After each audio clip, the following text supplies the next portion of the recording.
Hi friends, एक बार आपका फिर से स्वागत है IT world Mushtaq YouTube channel में।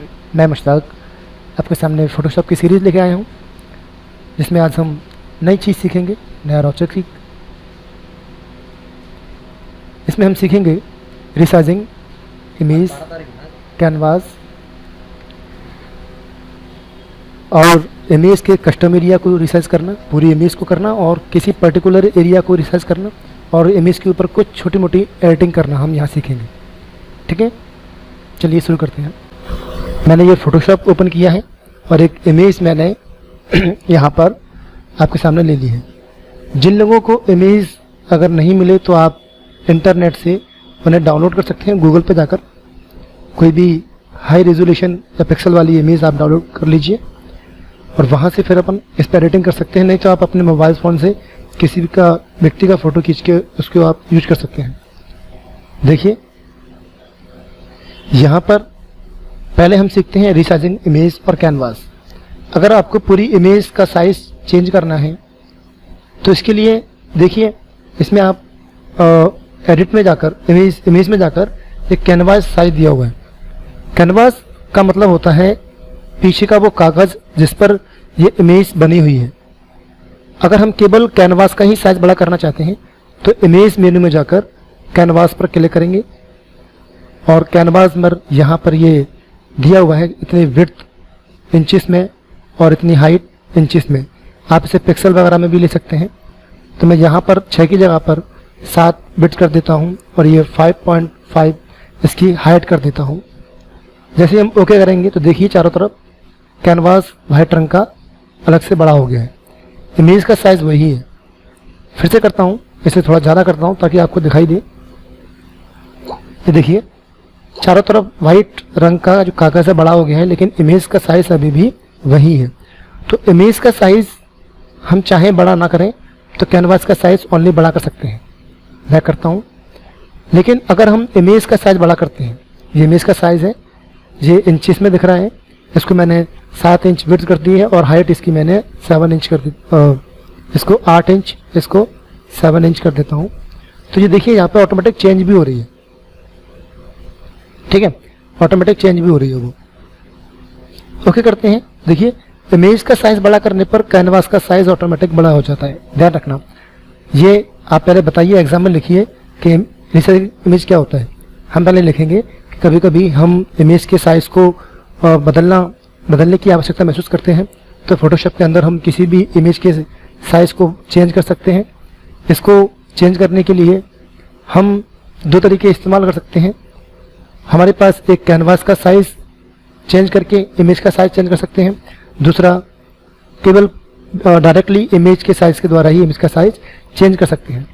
जब हम इमेज के साइज़ को बड़ा करते हैं तो कैनवास का साइज़ ऑटोमेटिकली कम या ज़्यादा हो जाता है, लेकिन जब कैनवास के साइज़ को बड़ा करते हैं तो इमेज का साइज़ बड़ा नहीं होता, कैनवास का साइज़ बड़ा हो जाता है, जैसा कि मैंने आपको अभी बताया था। लेकिन जब छोटा करते हैं, आप देखें इमेज के साइज़ को मैं छोटा करता हूँ। यहाँ पर 672 पिक्सल है, इसको मैं 500 पिक्सल कर देता हूँ और ओके करता हूँ। तो देखिए इमेज का साइज़ छोटा हो गया और साथ में कैनवास का साइज़ भी छोटा हो गया। जब हम इमेज का साइज़ बड़ा करते हैं तो कैनवास का साइज़ ऑटोमेटिक बड़ा हो जाता है और जब इमेज का साइज़ छोटा करते हैं तो कैनवास का साइज़ भी ऑटोमेटिक छोटा हो जाता है। लेकिन जब हम कैनवास का साइज़ बड़ा करते हैं तो ध्यान रखना, कैनवास का साइज़ ही बड़ा होता है, केवल इमेज का साइज़ बड़ा नहीं होता। ये देख लीजिए। इसी प्रकार से जब हम इमेज कैनवास के साइज़ को कम करते हैं, ध्यान रखना 6 की जगह पर मैं इसे 5 कर देता हूँ और यहाँ पर मैं इसको 4 कर देता हूँ। तो देखिए कंप्यूटर मैसेज देगा, the new canvas size is smaller. Image से छोटा हो गया, कैनवास का साइज इमेज से छोटा हो गया, ये हमें मैसेज दे रहा है फोटोशॉप। और आप चाहते हैं ऐसा हो तब इसे प्रोसेस कर देंगे और आपकी इमेज का साइज कट जाएगा। ये देखिए आपकी इमेज कट जाती है। आप इसको ज़्यादा कर सकते हैं, छोटा और कम करके दिखाता हूँ। 3, 2, ये देखिए इमेज कट गई। यानी कि आप समझ पा रहे हैं जो आपको लिखना है पहले होता क्या है ना, एग्जाम में क्या लिखेंगे कि कभी कभी हम फोटोशॉप के अंदर इमेज के साइज को कम या ज़्यादा करना महसूस करते हैं, तो इसके लिए फोटोशॉप के अंदर सुविधा दी गई है कि हम किसी भी इमेज का साइज़ कम या ज़्यादा कर सकते हैं।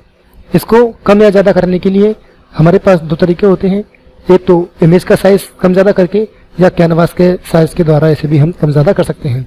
जब हम इमेज के साइज़ को कम या ज़्यादा करते हैं तो फोटोशॉप कैनवास के साइज़ को ऑटोमेटिकली कम या ज़्यादा कर लेता है। और कैनवास का साइज़ जब हम ज़्यादा करते हैं तो केवल कैनवास का साइज़ ही बड़ा होता है, इमेज का साइज़ बड़ा नहीं होता। बाद में आपको मैनुअली इमेज बड़ा करनी पड़ेगी। इसी प्रकार से जब हम कैनवास का साइज़ कम करते हैं तो इमेज का साइज़ कम नहीं होता है, बल्कि आपकी इमेज कट जाती है। तो इसलिए अगर हम इमेज का साइज़ बड़ा करना चाहते हैं तो हम इमेज और कैनवास दोनों को बड़ा करके कर सकते हैं। लेकिन अगर इमेज का साइज़ कम करना चाहते हैं तो हम इमेज के द्वारा केवल इमेज का साइज़ कम कर सकते हैं, और कैनवास के द्वारा केवल कैनवास का ही साइज़ कम होगा, बाकी की इमेज कट जाएगी आपकी। तो वो करना सही नहीं माना जाता। अब इसे कैसे करते हैं वो आपको स्टेप एग्जाम में लिखना पड़ेंगे। सबसे पहले फोटोशॉप ओपन करें, कोई इमेज ओपन करें, फिर आपको इमेज ओपन करने के बाद इमेज मेन्यू में जाएं। इमेज मेन्यू में जाकर इमेज साइज पे क्लिक करें, और यहाँ पर कोई भी जो मान दिया होता है पहले से वो फिक्स साइज दिया होता है, और यहाँ हम पिक्सल्स को बढ़ाकर उसके साइज को ज़्यादा कर सकते हैं और पिक्सल कम करके उसके साइज को कम कर सकते हैं। और हम ओके पे क्लिक कर देते हैं। जैसे ही हम ओके पे क्लिक करते हैं तो इमेज का साइज परिवर्तित हो जाता है। दूसरा लिखना, हेडिंग देना पड़ेगी, कैनवास का साइज चेंज करना। कैनवास का साइज चेंज करने के लिए वे स्टेप लिखेंगे। नंबर 1, फोटोशॉप ओपन करें, इमेज ओपन करें, इमेज में जाएं, कैनवास में जाएं, और यहाँ पर कोई भी साइज, उसकी विड्थ और हाइट डालकर ओके पे क्लिक कर देते हैं। तो इस प्रकार से इमेज की और कैनवास की साइज को कम और ज़्यादा कर सकते हैं। ये तो हुआ पूरी इमेज का साइज चेंज करना। यदि हम इमेज के किसी पर्टिकुलर एरिया को ही कम ज़्यादा करना चाहते हैं तो इसके लिए क्या करना पड़ेगा। देखिए, जैसे कि नाप को मैं जूम कर लेता हूँ, और जूम कैसे करते हैं ये मत पूछना, क्योंकि पहले हम सिखा चुके हैं, तो पुरानी वीडियो में आप देख सकते हैं। मैंने नाप को ओपन किया और ये ओपन करने के बाद ये जूम कर लिया मैंने, और यहाँ मैं पॉलीगन या जो भी आपको टूल अच्छा लगे, मैग्नेटिक वगैरह, उससे हम इस नाप को सिलेक्ट कर लेते हैं। हम इमेज के पर्टिकुलर सेलेक्टेड एरिया को भी कम या ज़्यादा कर सकते हैं, छोटा या बड़ा कर सकते हैं। ये मैंने इमेज को देखिए मैं सेलेक्ट कर पा रहा हूँ, ध्यान से देखिए। इमेज की परछाई को भी कर लेते हैं ताकि ये थोड़ा सा अच्छा लगेगा देखने में। आप स्पेस दबाएंगे तो डायरेक्टली हैंड टूल आ जाएगा।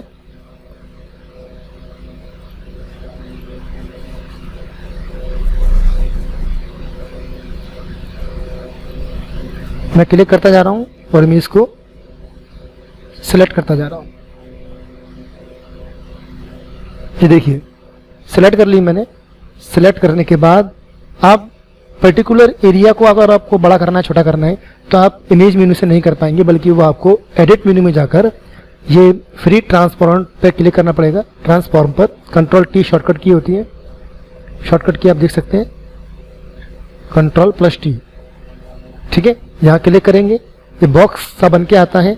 अब इस हैंडलर जो लाइनिंग है इन पे क्लिक करके आप इसे जैसे जितना चाहें उतना इसका साइज कम या ज़्यादा कर सकते हैं, और इमेज को जहाँ चाहे वहाँ सेट कर पाएंगे। आप एंटर प्रेस करेंगे, आपको देखिए इमेज का साइज बड़ा हो गया। पहले इमेज ये थी और अब इमेज ये है। तो इमेज के पर्टिकुलर एरिया को सेलेक्ट करके भी हम उसके साइज को चेंज कर सकते हैं। अगर हम ऐसे इमेज चुन लें और चुनने के बाद मैं मोस्टली सलाह दूंगा कि आप मूव टूल पर क्लिक कर लीजिए, उसके बाद काम किया करिए। यहाँ देखिए फ्री ट्रांसफॉर्म के द्वारा ये काम हो रहा है। इसके अलावा इसमें जाके ट्रांसफॉर्म में दिया हुआ है स्केल, इसके द्वारा भी इसके साइज को कम ज़्यादा हम कर सकते हैं ऐसे। ठीक है, स्केल के बाद इसमें ऑप्शन दिया है रोटेट। रोटेट के द्वारा आप देखिए इसको, आप इमेज को कहीं भी ऐसे घुमा सकते हैं इस प्रकार से। ठीक है, जैसे माउस को लेके जाते हैं कोने पर तो ये एरो आ जाएगा बेंड जैसा, तो इससे अपन इसे कहीं भी मूव कर पाएंगे। इसके बाद अगला ऑप्शन दिया है स्क्यू। इससे क्या होता है, स्क्यू से आप समझिए, ये देखिए इसको आप ऐसे एक कोने को पकड़ के खींचेंगे तो आपकी इमेज देख रही पतली मोटी हो रही है। मैं इसको और समझाने के लिए किसी और इमेज को लेता हूँ जो कि सेलेक्टेड करूंगा उसको मैं चौकोर तो आपको और अच्छे से समझ में आएगा। मान के चलिए ये गॉगल्स ले लिया मैंने, और छोटा फोटो है, क्योंकि मैं चाहूँगा कि आप अधिकतम हाईएस्ट रेजोल्यूशन वाले फ़ोटो यूज़ किया करें, ताकि वो जूम करने पे फटेंगे भी नहीं और आप उस पर अच्छे से क्लियरली काम कर पाएंगे। ये देखिए, ये फ़ोटो को मैंने रेक्टेंगल तरीके से सेलेक्ट कर लेता हूँ, इसका चेहरा। अब आप एडिट में जाएंगे, यहाँ जाके आप देखेंगे स्क्यू। आप इस कोने को किसी को भी पकड़ेंगे तो देखिए आप देख पा रहे हैं, केवल एक ही कोने को आप स्क्यू कर सकते हैं जैसा करना चाहते हैं आप, है ना। ये स्क्यू जो ऑप्शन आप देख रहे हैं वो इसीलिए होता है। अगला ऑप्शन दिया है डिस्टॉर्ट, इस पे क्लिक करेंगे तो देखिए क्या होगा। आप अंदर दबाएंगे, बाहर खींचेंगे, देखिए बाहर खींच गया। लोग कंफ्यूज होते हैं कि स्क्यू में और इसमें डिफरेंस क्या है, तो आप एक बार यूज करके देखिए तो आपको समझ में आएगा कि दोनों में क्या डिफरेंस है। देखिए, तो मैं स्क्यू पे क्लिक करता हूँ तो मैं इसको खींच रहा हूँ, बाहर आ गया। अंदर ले रहा हूँ तो अंदर नहीं आ रहा वो, है ना, यानी कि जो बाउंड्री है उस पर ही चल रहा है, पर अंदर नहीं आ रहा। और डिस्टॉर्ट से हम इसे अंदर भी ले सकते हैं। ये देखिए, ये देखिए, समझ गए। तो डिस्ट्रॉय, दोनों में डिफरेंस क्लियर हुआ आपको।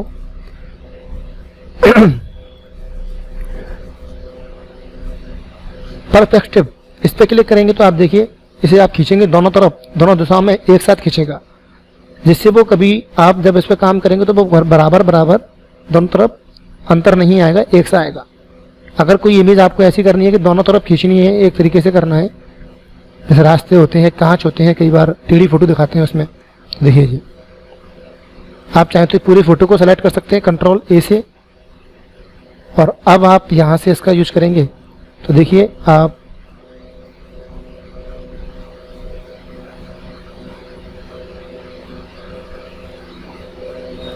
ये देखिए जैसे कि एक लंबा हमने फोटो कर दिया हो, है ना। तो ऐसे इफेक्ट वगैरह हम फोटो के ऊपर, इमेज के ऊपर डाल सकते हैं। ये आप यहां से जाकर के इस ऑप्शन में जाके होगा, लेकिन ध्यान रखना सेलेक्ट करने के बाद यह होगा। आप जितना एरिया सेलेक्ट करेंगे उतने पे ही होगा। आपने इसे सिर्फ चेहरा सेलेक्ट किया है तो सिर्फ चेहरा ही सिलेक्ट होगा, और वहां से ये ऑप्शन एक्टिवेट हो जाएंगे, चालू हो जाएंगे। रोटेट का मतलब आप समझ गए होंगे, घुमाने के लिए 180 डिग्री इसे घुमाना है। तो देखिए 180 डिग्री पर ये रोटेट हो चुका है। मैं वापस यहाँ से हिस्ट्री में जा रहा हूँ, ध्यान रखना हिस्ट्री पैलेट से मैं बार बार बैक कर लेता हूँ, वैसे ही करना है आपको, वरना आप कंफ्यूज होंगे बार बार पे। 90 डिग्री क्लॉकवाइज, तो देखिए 90 डिग्री क्लॉकवाइज घूम चुकी है। कोई इमेज आपको रोटेट करना है, अगर आपको एंटी क्लॉकवाइज करना है, उल्टा घुमाना है 90 डिग्री, तो ये, तो देखिए उल्टा घूम गया। आप पूरी इमेज घुमाना है तो पूरी इमेज सेलेक्ट कर लीजिए कंट्रोल ए से और घुमा सकते हैं। ये फ्लिप पलटने के लिए, ये देखिए पलट गया, इस तरफ मुंह हो गया इसका। अभी मुंह इस तरफ था, अब इस तरफ पलट गया। अगर आपको ये वर्टिकल पलटना चाहते हैं, हॉरिजॉन्टल नहीं पलटना, तो आप इसे यहां जाकर वर्टिकल, ये देखिए करेक्ट, तब से वर्टिकल भी पलट सकते हैं।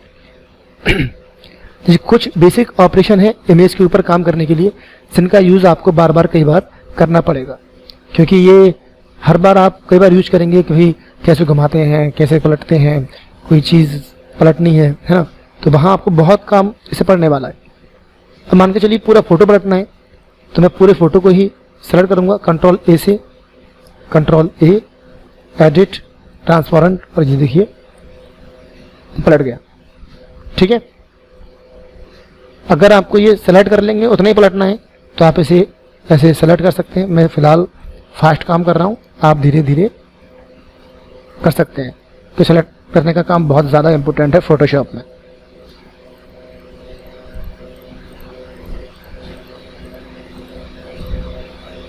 डबल क्लिक हो गया मेरे से, कोई बात नहीं। ये देखिए तो मैं यहाँ से इसको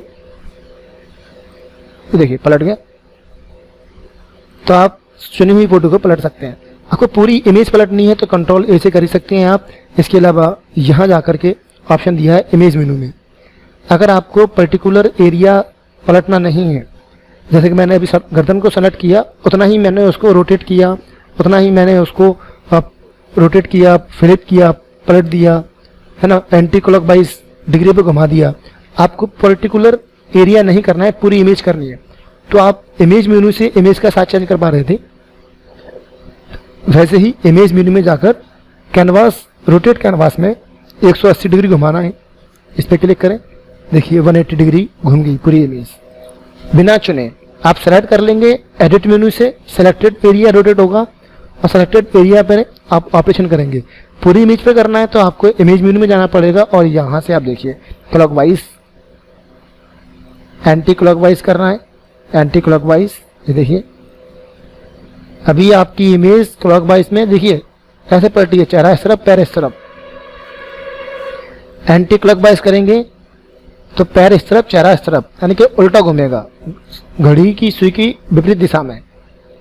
क्लॉकवाइज घड़ी की सुई की दिशा में और CCW मतलब होता है उसके विपरीत दिशा में। ये आपका डिग्री पर घुमाने के लिए, अगर आपको ये क्लिक करके कितनी पर्टिकुलर डिग्री पे घुमाना है, मान लो 20 डिग्री पे घुमाना चाहते हैं, तो आप देखिए आपकी इमेज 20 डिग्री पर घूम गई, तो ऑटोमेटिक 20 डिग्री पे ही आपकी घूम जाएगी। आप इसको यहाँ से इसका घूमने का जो क्लॉकवाइज तरीका है वो चेंज कर सकते हैं। CW और CCW देखिए उतना ही वो घूम जाएगा। तो आप इमेज को जितना रोटेट करना चाहते हैं वो कर सकते हैं। अब बारी आती है पर्टिकुलर एरिया कैसे करेंगे। तो पर्टिकुलर एरिया को रोटेट करने के लिए आप उसे सेलेक्ट कर सकते हैं। सेलेक्ट करने के बाद जूम कर लीजिए कंट्रोल प्लस से। यहाँ से आप इसके द्वारा रोटेट, देखिए कितना रोटेट करना है उतना आप कर सकते हैं, ठीक है। तो ऐसे ये रोटेट करना सीखा अपन ने। तो पूरी इमेज को यहाँ से करेंगे इमेज मेनू से, और पलटने का सिस्टम दिया है फ्लिप, वर्टिकल और हॉरिजॉन्टल, जैसे पलटना चाहते हैं देख लीजिए। कैनवास पूरा चेंज करना पड़ेगा। तो ध्यान रखना, जब हम पूरी की पूरी इमेज पर कोई ऑपरेशन करते हैं, पूरी इमेज का साइज चेंज करते हैं, तो इमेज मेनू में जाकर इमेज साइज से और कैनवास साइज से और कैनवास रोटेट के द्वारा हम पूरी की पूरी इमेज को घुमा सकते हैं, पलट सकते हैं। लेकिन चुना हुआ एरिया करना है तो पर्टिकुलर एरिया के लिए एडिट मेनू में जाकर पहले सेलेक्ट करना पड़ेगा। सेलेक्ट करने के बाद आप एडिट मेनू में जाकर आप देखेंगे कि फिर ट्रांसफॉर्म मैंने कंट्रोल T या इसमें जाके स्केल, रोटेट, स्क्यू, डिस्टॉर्ट, बाकी के ऑप्शन दिए हुए हैं। सारे ऑप्शन आप एक बार करके देखिए, चला के देखिए, तो आपको बेसिक ऑपरेशन भी इमेज के ऊपर होने वाले समझ में आएंगे। तो यहाँ पे हमने इमेज का साइज चेंज करना सीखा, पर्टिकुलर एरिया का साइज चेंज करना सीखा, और कुछ बेसिक ऑपरेशन जैसे कि रोटेट वगैरह करना वो भी हमने इसमें सीखा। दोस्तों आज की वीडियो में इतना ही। इस पर आप पहले प्रैक्टिस कीजिए कि इमेज पे हम कैसे कट कॉपी पेस्ट करते हैं, कैसे सेलेक्ट करते हैं, कैसे रोटेट करते हैं। उसके बाद हम और चीज़ें आगे सीखेंगे। मिलते किसी वीडियो में, तब तक के लिए good luck and good bye.